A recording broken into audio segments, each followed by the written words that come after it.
분당 청솔에서 고등부 1학년, 2학년 국어를 맡고 있는 박범우라고 합니다. 반갑습니다. 지금 당장 이제 학생들한테 이런 질문을 해줘도 좋을 것 같아요. 집에 가셔서 문화 개념 중에 예를 들어 성찰적 태도를 어떻게 찾니? 라고 질문을 한번 해보시면 학생들이 이런저런 얘기를 할 겁니다. 그냥 혼자 생각하고 있으면 되지 않아? 근데 저는 그거를 어떻게 답변하느냐에 따라서 이 학생이 올바르게 공부하고 있고 안 하고 있고를 구분할 수 있다고 생각을 하거든요. 특정 개념어를 질문했을 때 제가 이제 말씀드린 건 이제 성찰적 태도를 어떻게 찾을래 했는데 대부분 학생들은 글을 아마 부모님들도 마찬가지로 그냥 글을 읽으면 느낄 수 있는 거 아니야? 근데 그런 식으로 하니까 국어 공부를 약간 감으로 하게 되는 겁니다. 예를 들어서는 명백하게 말을 해요. 기준을 세워야 돼요. 성찰적 태도가 드러나려면 일단 화자가 뭐가 있어야 되냐면 드러나는 화자 나가 있어야 돼요. 나가 있는지 찾아봐. 그래서 국어를 공부를 할 때는 저는 이제 항상 이제 기준 같은 걸 세워봐라 이런 얘기를 첫 번째로 합니다. 그 다음에 제가 두 번째로 강조한 제가 수업할 때 항상 시작할 때 이런 얘기를 먼저 시작을 하거든요. 국어라는 게 이런 거니까 이런 걸 공부를 해야 된다. 그걸 좀 명확히 알아야 된다. 그래서 기준 같은 걸 공부하는 거다. 그냥 단순하게 느끼려고, 감상하려고, 독해만 하려고 국어를 공부를 하는 게 아니라 선택지에서 어떤 개념을 우리한테 질문했고 이걸 글 속에서 어떻게 찾을지에 대한 계획이나 아니면 본인만의 기준을 좀 마련해봐라. 이렇게 설명을 하고 두 번째로 국어라는 과목 자체가 지금 보시면 국어 영역별 학습 전략이라고 말씀드렸잖아요. 대부분의 그러니까 국어 전공자들이 아닌 한 사실 저걸 되게 무시하는 경향이 좀 있는데 수학에도 단원이 아니면 사회나 과학에도 단원이라는 게 존재를 하잖아요. 국어에도 그 단원이라는 게 존재를 하는데 학생들은 그런 거 구별 없이 공부하는 게 좀 문제라고 생각을 하거든요. 분명히 국어에도 단원이라는 게 존재를 하고 그 다음에 그 단원에서 나오는 그 유형이라는 게 존재를 한다. 이거를 조금 학생들이 꼭 알았으면 좋겠다. 여기에서 설명한 질문이 되게 많긴 한데 제가 어쨌든 학부모님들 대상으로 해서 제가 좀 필수적인 얘기지만 좀 전달을 해드리도록 하겠습니다. 그 다음에 이제 제가 세 번째로 말씀드린 학생들한테 이제 말하는 게 뭐가 또 중요하다고 얘기를 하냐면 훈련이자 스스로 하는 거라고 얘기를 하거든요. 저는 중학교, 고등학교 때까지 학원이나 과외를 해본 적이 없고 스스로 공부를 했었거든요. 그래서 저는 어떤 걸 전달하는 걸 되게 좋아하냐면 국어라는 것 자체는 혼자서 하는 거지 어떤 유명한 인간 강사를 들어서 어떠한 수업을 들어서 잘해지는 게 저는 아니라고 생각을 해요. 애초에 이 글을 어떻게 읽어야 되냐 평소에 그 학습 방법에 대해서 되게 중요시해야 된다고 저는 생각을 하거든요. 그래서 국어라고 얘기를 했을 때 내가 어떤 개념에 대한 명확한 기준이 있는가 혹은 내지는 단원이 존재하니까 마구잡이로 공부하지 말고 내가 지금 독서 중에서 철학 지문을 읽고 있어 이 생각을 하면서 사실 읽어야 되거든요. 예를 들어 이거는 제가 찬찬히 세상을 풀어드리겠습니다. 오늘 꼭 기억하실 그 세 가지만 좀 말씀드리고 그 다음에 세 번째로 마지막으로 이제 훈련입니다. 스스로 하는 거다. 어떻게 하는 거다. 약간 이런 것들을 집중적으로 제가 영역별로 좀 설명을 좀 드리도록 하겠습니다. 그리고 제가 이거 첫 페이지로 이걸 구성한 이유는 이런 고민을 하실 수 있으실 것 같아서 내신이랑 이건 약간 모의고사 내신이 더 중요한데 요즘에 모의고사를 갖고 얘기를 하냐 이런 얘기를 하실 수도 있는데 사실은 학생들이 이런 고민들을 갖고 있는 그 내신에서는 무조건 교과서에서 암기한 내용만 나오지 않고 외부 지문도 나오고 밑에 보면 낙구나 시방지각이 뭔지 모르겠어요. 그러니까 이거는 단순히 해당 작품에서 어떠한 표현법이 있어 암기했다라는 것만으로는 풀 수가 없는 개념들이 존재를 하거든요. 그래서 저는 국어는 혼자서 꾸준하게 훈련하는 거라고 생각해요. 운동이라고 생각해요. 그러니까 약간 한 달 동안 2번 가서 운동하는 것보다 제가 이렇게 예시를 드는데 그냥 매일 30분이라도 꾸준히 하는 게 차라리 더 도움이 된다. 그런 식으로 해서 그냥 해당 그리고 이 질문에 되게 많은 의미가 있는데 어떤 작품인지 질문하고 있잖아요. 이런 질문들을 해야 되거든요. 이 작품 속에 어떤 주제를 갖고 있냐 갖고 풀 수 있는 문제에 되게 한정적인 거고 이 둘 다 모의고사에는 다 1등급들이 나오고 그 다음에 내신들도 다 1등급이 나오는 친구예요. 질문하는 스타일이 이렇게 질문합니다. 그냥 3번 모르겠어요가 아니라 내가 정확하게 어떠한 단어의 기준이 없으니까 낙구가 뭔지를 나한테 질문하고 시상 지각이 뭔지를 질문하는 스타일이거든요. 그래서 이렇게 질문하시는 게 좀 좋지 않을까.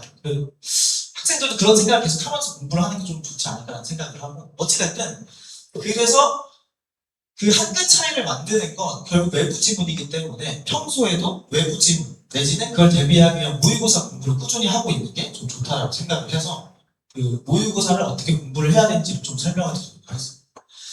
일단은 크게 제가 아까 말씀드렸다시피 단원이 정해져 있거든요. 그럼 이 단원은 암기를 위주로 해야 되는 건지 독해력을 위주로 공부를 해야 되는 건지 이런 부분들이 분명히 있다고 합니다. 그래서 그것들을 좀 생각을 하시면서 들으시면 좀 좋을 것 같습니다. 영역별로 내가 어떤 걸 학생들한테 조금 더 주입시켜야 되는지 약간 이런 걸 구분시키면서 설명을 드리시면 좀 더 좋을 것 같습니다.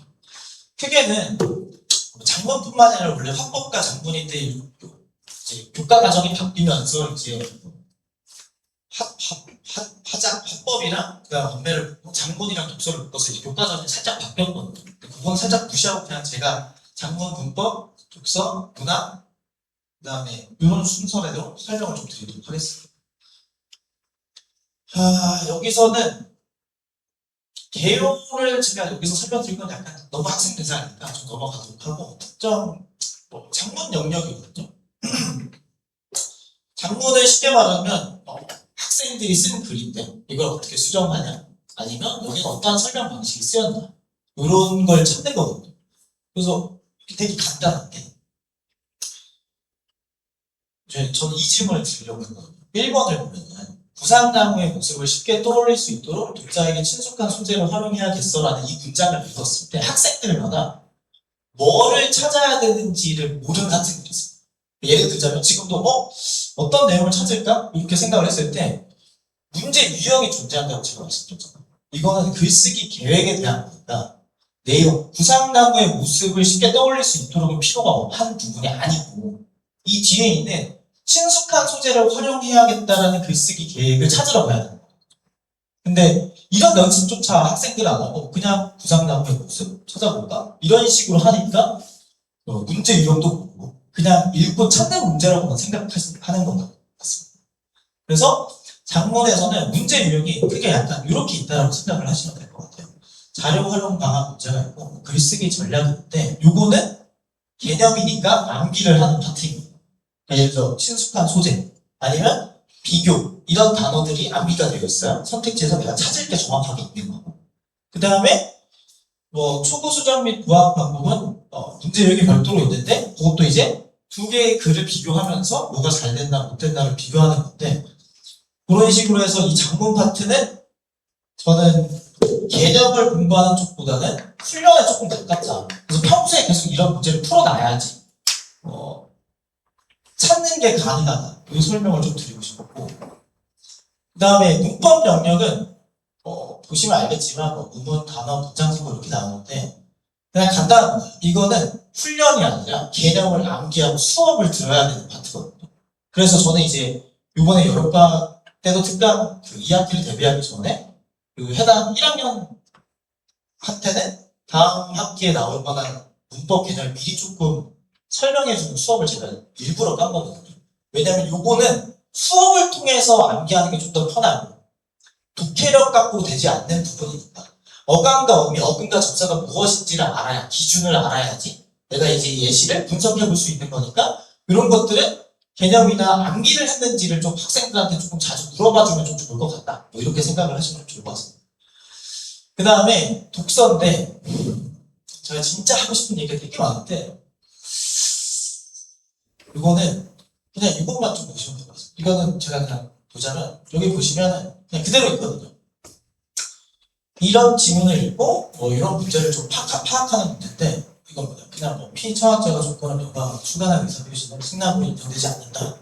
그러니까 답은 당연히 승낙으로 인정될 수 있다가 적절하지 않다. 이렇게 찾는 거거든요. 근데 그러면 이렇게 되는 걸 어떻게 공부하는지를 학생들이 몰라. 그냥 문제 풀고 채점하고 끝내는 거예요. 그리고 오답한 결과는 항상 똑같습니다. 글씨를 똑바로 읽자. 이게 끝이거든요. 만약에 독서는 틀려보고. 근데 독서는 그러면 되게 부모님들 보시면 되게 간단하잖아요. 사실 문제 구조 자체가. 근데 학생들은 어떤 글을 읽어야 되면 이렇게 긴 글을 읽고 저거 하나 찾아야 돼요. 그러면 이건 단순히 틀린 그림 찾기라고 생각하지 말고 일반적인 학생들은 그냥 문제 풀고 채점하고 그 다음에 해설지를 읽어. 근데 저는 이게 되게 잘못된 공부라고 생각을 하거든요. 근데 이미 다 알려준 거니까 이런 방식으로 결론을 해서 글씨를 잘 읽자. 여기 있었구나. 그럼 다음부터 좀 똑바로 읽자. 뭐 이런 식으로 가면 안 되고 좀 자기주도적인 학생, 어떻게 공부하는지를 아는 학생들은 이 행위를 합니다. 스스로 찾아보는 것부터. 그 다음에 제일 중요한 건 저는 독서가 이해나 독해력이 아니라고 생각하거든요. 문장이 이렇게 긴데 그 중에서 어떤 정보가 문제로 나올지를 예측할 수 있는 힘을 길러야 된다고 생각을 합니다. 뭐 첫 문장부터 마지막 문장까지가 답의 근거로 활용되는 것도 아니고 솔직히 이것만 보면 이해랑 전혀 관련이 없지 않습니까?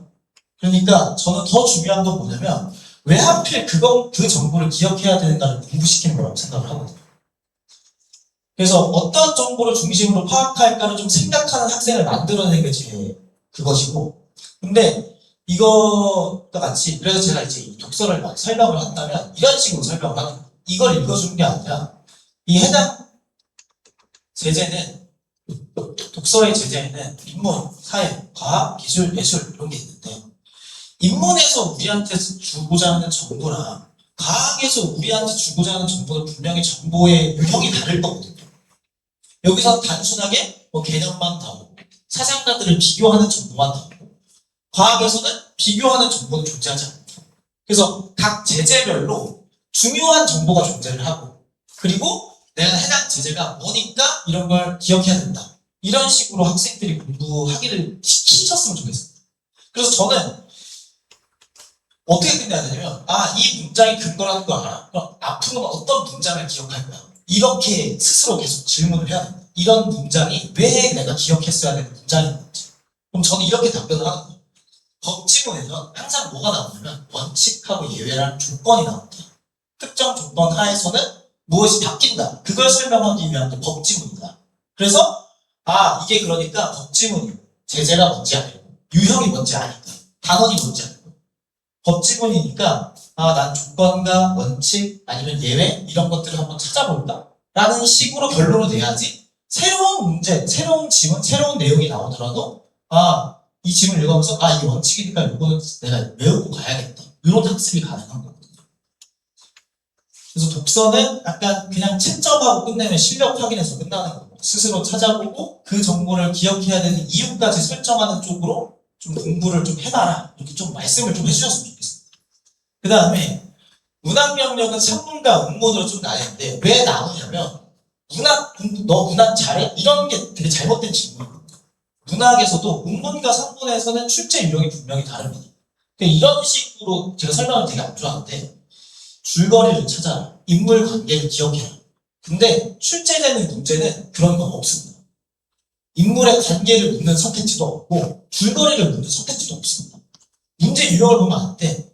인물의 반응과 태도를 파악했냐에 대한 문제 유형이 있거든요. 그럼 난 지문을 읽으면서 줄거리를 파악하는 게 아니라 어떤 반응들을 이 인물들이 갖고 있는가 위주로 판단을 해야 됩니다.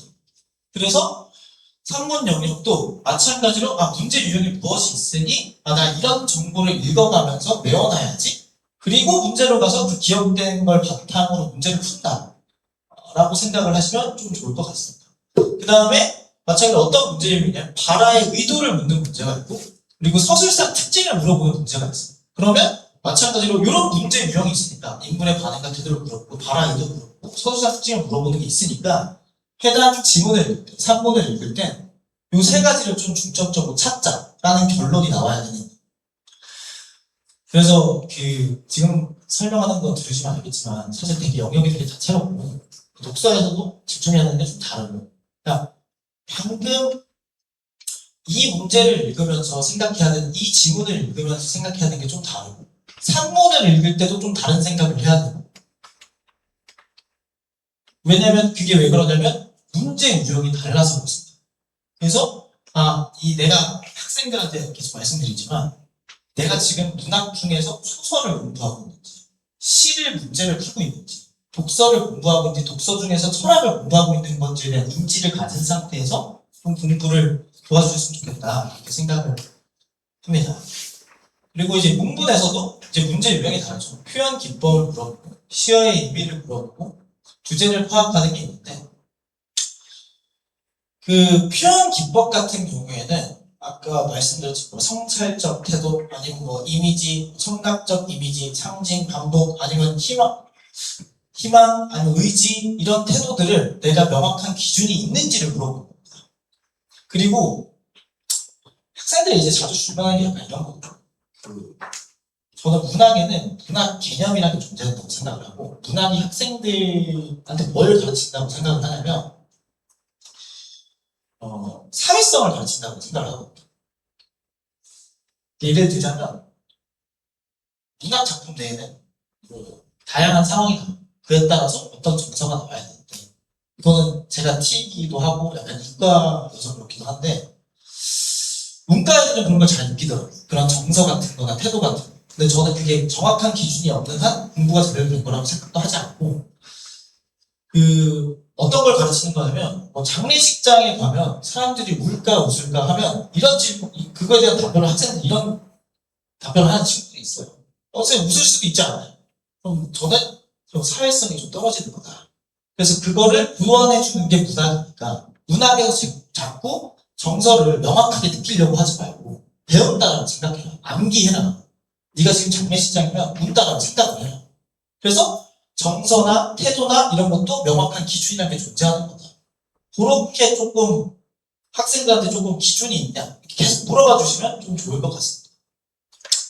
그 다음에 그래서 되게 긴 얘기를 들어줘서 감사합니다. 근데 뭐 이거저거 되게 많은 내용이 있긴 한데 제가 그래도 꼭 말씀드리고 싶은 거는 다른 게 아니라 요거 하나만 꼭 기억하셨으면 좋겠어요. 그냥 제가 그래서 맨날 국어를 가르치면서 학생들한테 하는 얘기인데 국어라는 게 진짜 운동과 같은 거예요. 일주일에 한 번 공부한다고 늘지 않는다. 그냥 1시간 정도는 본인만의 루틴이 있는 상태에서 꾸준하게 공부를 하고 그 대신 계획을 세울 때도 내가 문학을 한 지문, 문학 중에서 시를 한 지문 아니면 소설을 한 지문 약간 내가 무엇을 공부하는지를 안 상태에서 계획을 세우고 루틴으로 쭉 공부를 했으면 좋겠다 이렇게 설명을 하거든요. 그리고 물론 이게 지금 1학년 부모님도 계시고 2학년 부모님도 계시고 제가 그래서 통합해서 말씀드리지 못하는데 다음 학기 때 뭐 예를 들어 독서와 전문을 공부하는 애들도 있어요. 다음 학기 때 뭐 고등학교 1학년 같은 경우는 전 과목이거든요. 약간 문법 위주로 좀 공부를 하고 그거에 맞춰서 이번 여름방학 때 본인의 단원에 맞는 걸 미리 조금 공부하는 습관을 만들어 놓는 걸 저는 좀 추천을 드리고 싶거든요. 다음 단원이 무엇이니까 다음 단원에서 내가 학교에서 내시는 뭐가 나오니까 그거 위주로 좀 공부했으면 좋겠다. 이게 뭐냐면 학생들이요 국어 공부를 할 때 그냥 모의고사를 풉니다.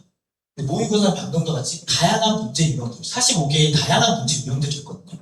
이걸 푸면 실력이 늘지 않습니다. 너무 다양한 문제 유형이 있어서 차라리 제재별, 갈래별로 된 문제집을 사서 특정 갈래만 공부하는 게 조금 더 효율적입니다. 그러니까 그냥 매일같이 모의고사 푸는 거라기보다 나는 현대시를 한 2주 동안 볼까? 현대시만 계속 보는 거예요. 그럼 아까 봤던 뭐 성찰적 태도라는 그런 기준들이 세워지고 그리고 독서도 마찬가지예요. 내가 매일같이 오늘은 철학 풀었다가 내일 사회 풀었다가 그 다음 달은 과학 풀었다가 이렇게 하면 어떤 정보가 중요한지 학생들이 몰라요. 그냥 왔다 갔다 하면서 문제를 풀게 됩니다. 그렇게 하지 말고 문제집을 사면 갈래별로 제재별로 모아진 문제집을 사서 특정 갈래만 쭉 공부를 해라. 적어도 일주일을 유지를 하고 그 다음 제재로 넘어가요. 이런 식으로 조금 루틴을 좀 짜는 걸 좀 추천을 드립니다. 그리고 모의고사 학습할 때 학생들이 이거 왜 해야 돼 이런 얘기를 할 때 고등학교 문학에 대해서 대비를 하는 거다. 이런 설명들도 드리면 좀 좋을 것 같고 그 다음에 아까 말씀드렸다시피 교과 과정에 따라서 내가 어떤 유형을 공부를 해야겠다. 이번 여름방학 때 특정 제재를 공부하자. 이렇게 했으면 좋겠고 왜 이게 답이지가 아니라 어떻게 이게 답이었을까를 조금 학습하는 학생들을 만들어내면 좀 좋을 것 같거든요. 그래서 이번 여름방학 때 학생들이 정확한 목적과 정확한 기준과 이런 것들을 좀 학습하는 기간이 되기를 좀 바랍니다. 그리고 저는 이제 고등학교 2학년 대상으로는 이 독서가 상당히 어렵거든요. 본인 실력을 상승시키기도 힘들고 말초에 공부 방법도 없고. 그래서 제가 이제 여름방학 때는 고2 대상으로는 독서 위주로 좀 수업을 진행을 하고 고1 학생들은 2학기 때 나오는 언어에 대한 개념 학습을 진행합니다. 긴 시간 들어주셔서 감사하고 제 설명은 일단 여기까지만 하도록 하겠습니다. 감사합니다.